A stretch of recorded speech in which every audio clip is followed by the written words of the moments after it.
Hello, and welcome to our show for the love of animals here in Paducah, Kentucky. We're so glad you joined us today. I'm Darlene Pigford. And I'm Greg Bauer. And we've got one of our little friends today, Oh, yes. Mr. Wicket, that Angie decided she'd take the afternoon off and sleep.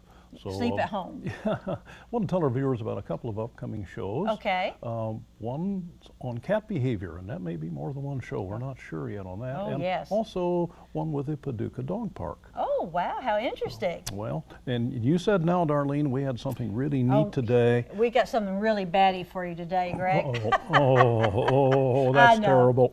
We have a very interesting show about bats and an Eagle Scout Award. Yeah. Okay. Why don't you introduce our guest, I'll Greg? be happy to. To Darlene's right, toward the end, is Kim Hagan, who is a cub master and did help with Brandon Hayes, our other guest, who worked on his Eagle Scout project with bats and building bat houses. And so we're in for a real education today, Darlene. Oh, yes, we are. And so, Brandon, tell us, I see all of those badges on there. Tell me about the animal-related ones. Okay. On here I've got different ones as mammal study, and there's reptile study that you can go through, bird study, what's some more animal-related? Wildlife conservation. Wildlife conservation, ecology, Soil and water. soil and water. Oh, my goodness. And there's a lot of nature-related badges out there. that's wonderful. Did you have a favorite one in that area particularly? Probably mammal study, Okay. because this relates not only to wildlife but the pets that we have at home. So it kind of gives you a wider view of not just the wildlife part of it. Well, tell us about your fur family that you might have at home, your pets. I have one pet at home, toy fox terrier. Uh-huh. His name's Sparky, Oh. and it's extremely wild and hyper. So, but he's great to have around. So it's a lot of fun. And where is home? I live in Draftonville, Kentucky. Uh-huh. It's just outside of Benton. so. Outside of Benton, Kentucky, okay. And Kim, we also know that you are a licensed wildlife rehabilitator. Exactly what does that mean?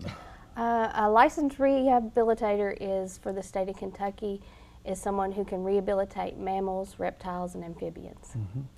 So in other words, if we find an injured animal out in the woods, say a wild one or something like that, rather than us trying to pick Bring up it that home. animal and do something with it, then they could call you. You can go to the Kentucky Fish and Wildlife website, and they have a list of rehabbers for your area, and find the name of the person who can handle that type of animal and give them a call, and they'll come pick them up for you. Yes.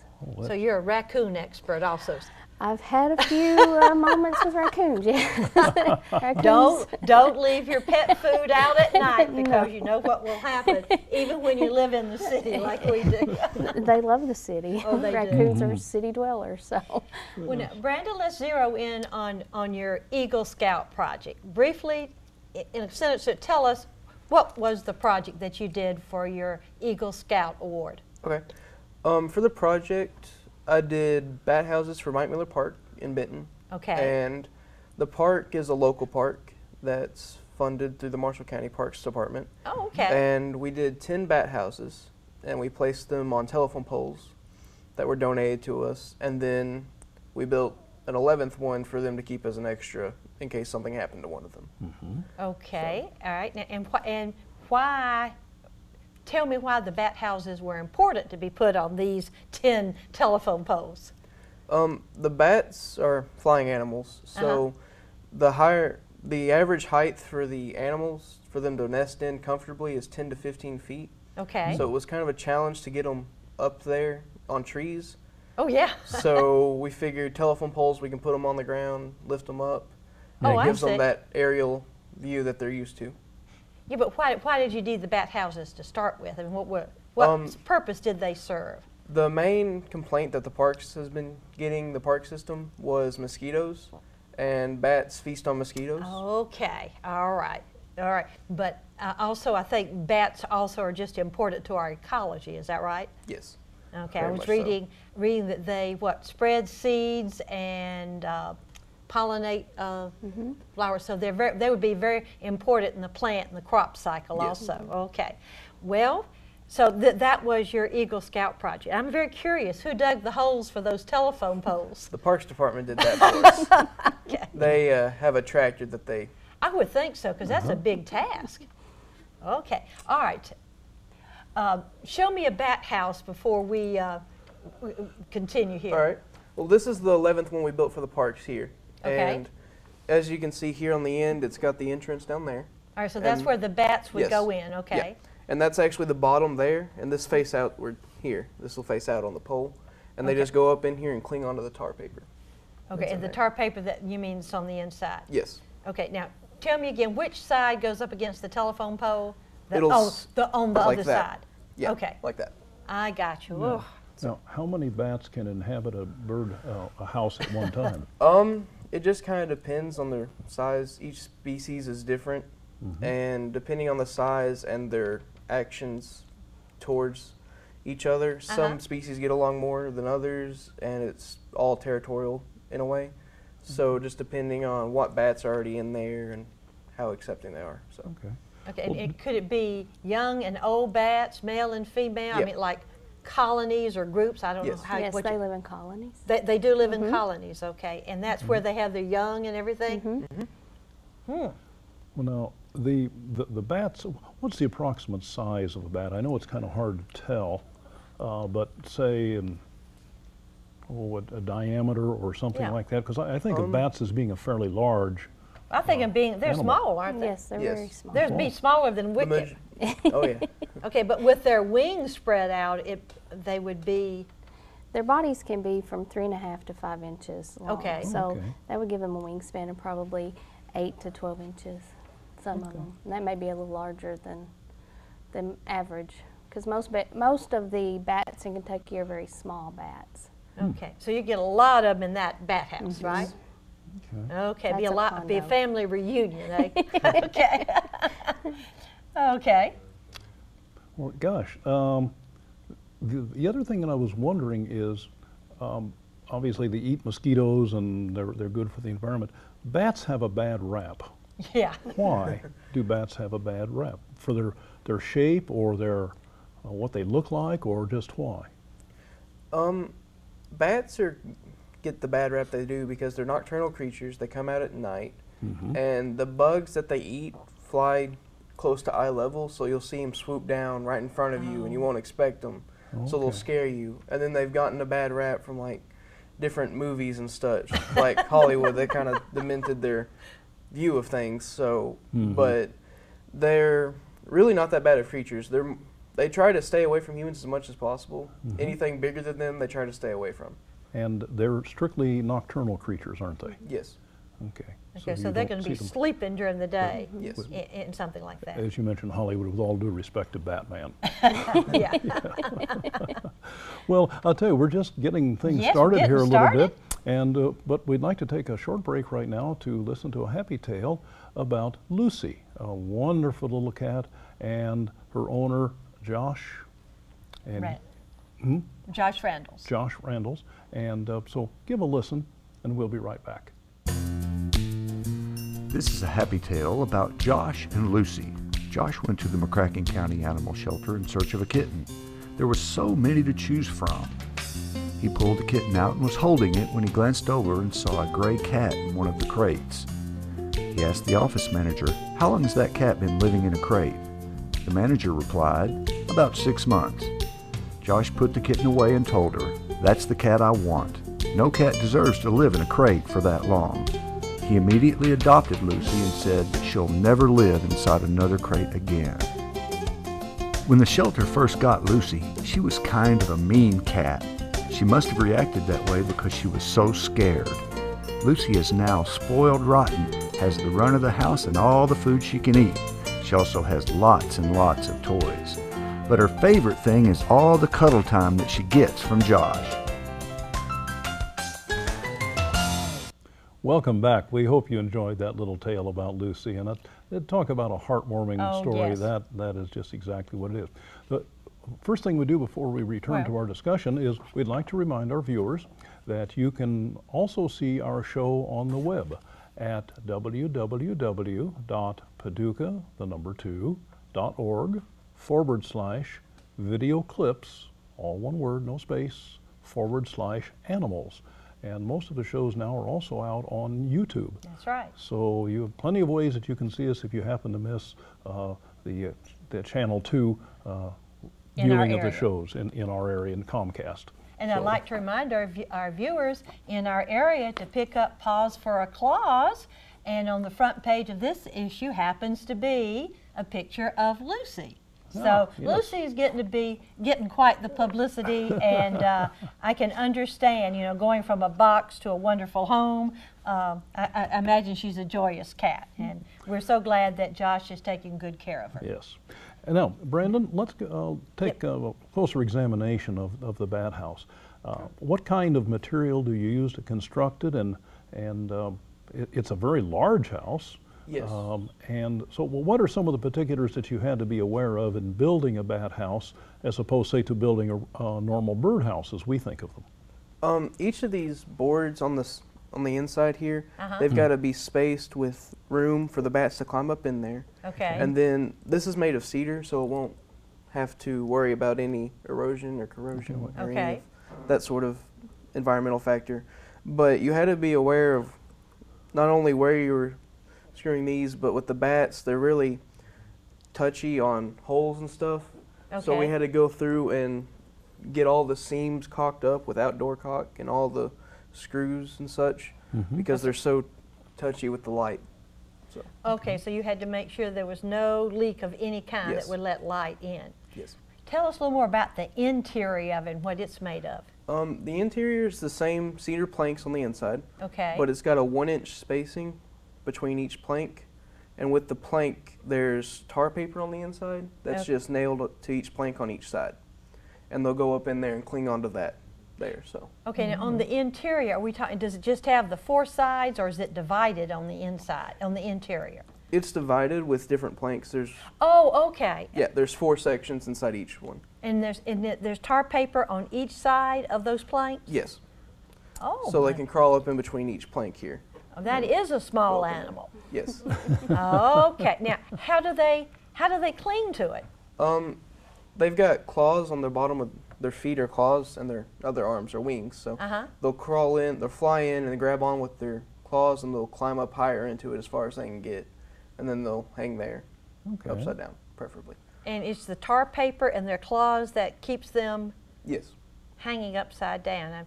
Any particular reason why they're hanging upside down? I mean, is that just the way they are, or? Probably for takeoff.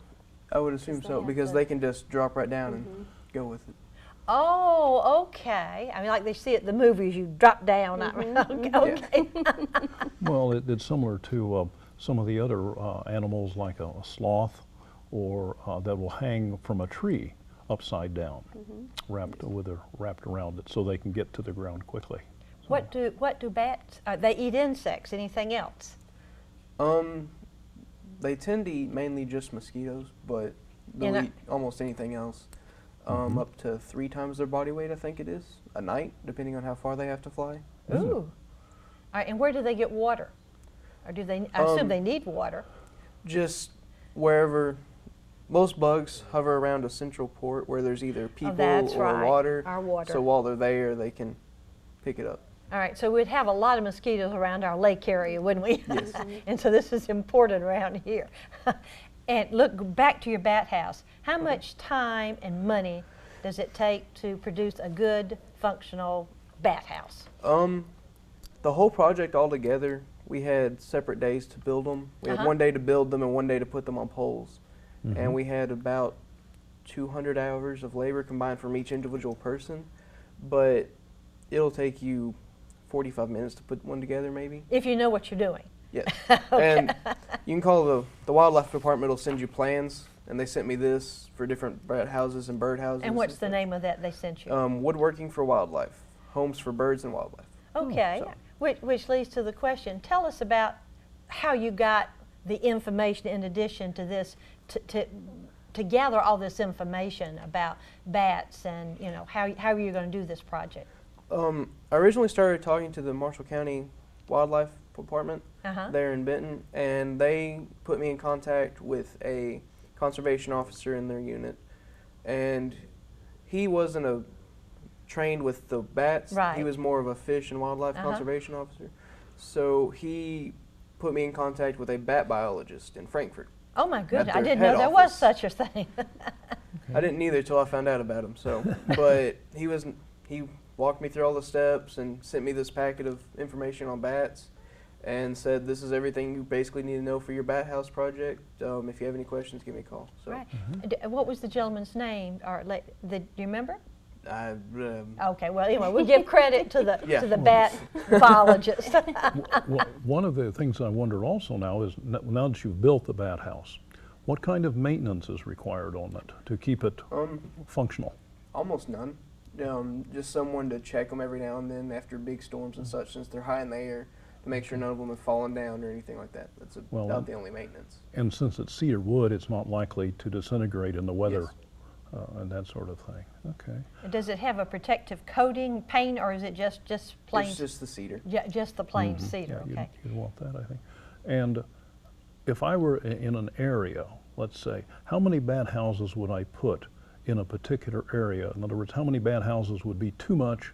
How many bat houses would be about enough The or too small? Mike Miller itself has 88 acres on its property.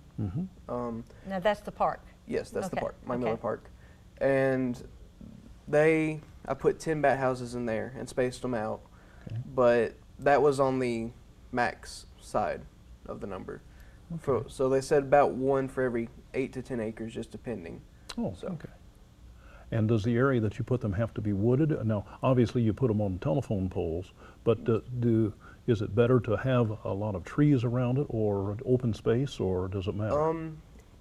They need open space to take flight. So Okay. they're better to be put either on a building or on a pole. Would be better for their habitat, because when they drop out, they actually need swoop. clear- Yes, they need clearance to take off. All right, so you wouldn't put it with a lot of tree branches like Right, you some wouldn't other hang it on a animals tree. need the cover, Yeah. but the bats would not. Okay. Plus, predators can climb trees and they can get the bats. But predators can climb poles. How do you keep? But usually, a predator's not going to be out in the open climbing a pole, Oh, whereas open. a tree, Gotcha. they're covered in the leaves. and- Gotcha. Yeah. Okay. Yeah, they're All right. camouflaged. Which brings the question, what types of animals would be predators? Owls, Okay. raccoons, possums, anything Hawks? that has, yes. Claws. Mm-hmm. Okay. Hawks probably less because they hunt during the day, but late afternoon could be a challenge too. Okay. Is the mosquito population decreased in the area yet? Working on it. Working on it. I'm sure it would take a little bit of time to Yeah. to see how quickly this is going to be effective. So So they told me it would take about a year for the bats to Oh, really? fully get acquainted to all the houses and get fully moved into them. So okay. Now understand, you'll be going to college. In fact, tomorrow. Yes. Okay. Congratulations on that. Thank you. How will people keep an eye on this project, or will you? Luckily for me, I'll only be an hour away, Oh, that's so- good. and I'll have free time, hopefully, Hopefully. to come up here every now and then and check on them and keep tally of how many are in there. see how it's going, How it- and yes. and maybe if there's overcrowding, you might have to add an addition to the bat house or something. In other words, Yes. hopefully you'll have a lot of bats Yeah. and fewer mosquitoes, right? Hopefully. I know our viewers are getting a real education. I know I am. Listen, I knew nothing about bats. The only thing I remember is when one got under the tarp of our pontoon, and that scared me. That was that was enough. I think a bat did get in an attic one time in an older home. So We want to take a short break now. Okay. And listen to another happy tale, and this is one about a dog named Gretchen. And it's just such a wonderful story. We know that you'll enjoy it, so give a listen. Gretchen was pregnant while she was at the Humane Society. She was taken by the Healing Place, and creatures great and small found her a foster home. Sadly, Gretchen delivered her puppies, but they did not survive. While recuperating, creatures rescued another dog, a St. Bernard who was also pregnant. but she had a problem with her delivery. She couldn't nurse any of her babies, so they gave them all to Gretchen. Gretchen spent the next 2 months caring for all 9 puppies. When she was done, she began to go to adoption events, but she was always overlooked. Thankfully, when her picture appeared on the covers of Paws for a Cause, and her new mommy read the story and fell in love with Gretchen, she was finally able to find her forever home.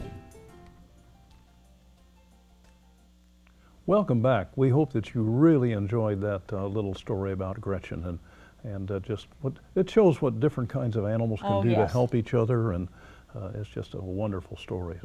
This afternoon we're talking with Kim Hagan and Brandon Hayes about bats, and just getting a real education so far.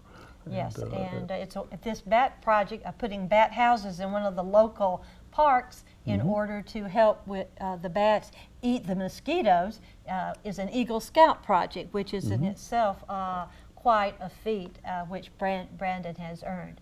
Brandon, which leads us to the question, what advice would you give to your fellow scouts about becoming an Eagle Scout?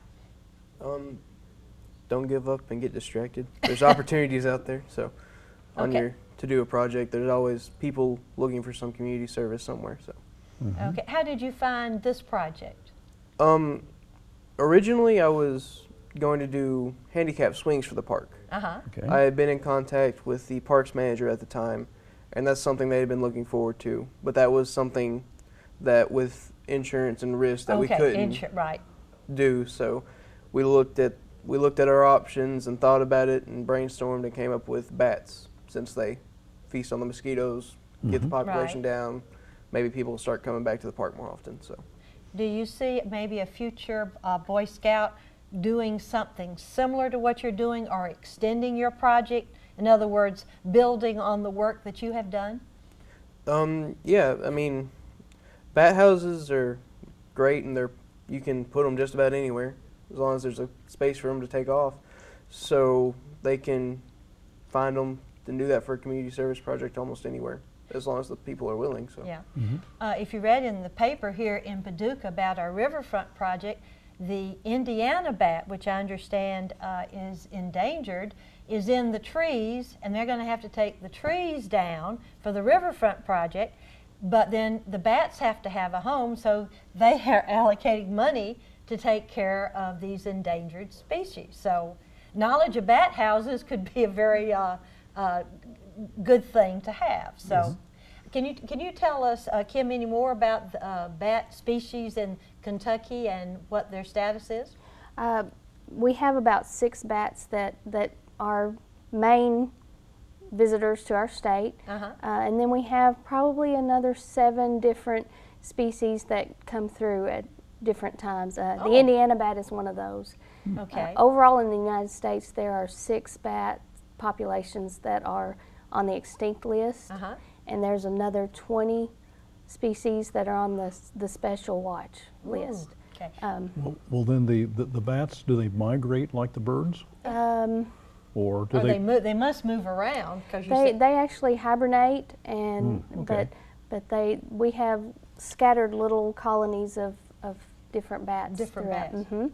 Yeah, I didn't know anything about it except we were doing this show. I happened to pick up a National Geographic of, I think it was December 2010, and there was a wonderful article that you have there about bats in this area, and in fact it has some beautiful pictures of them. In fact, they look nice with their big wingspan.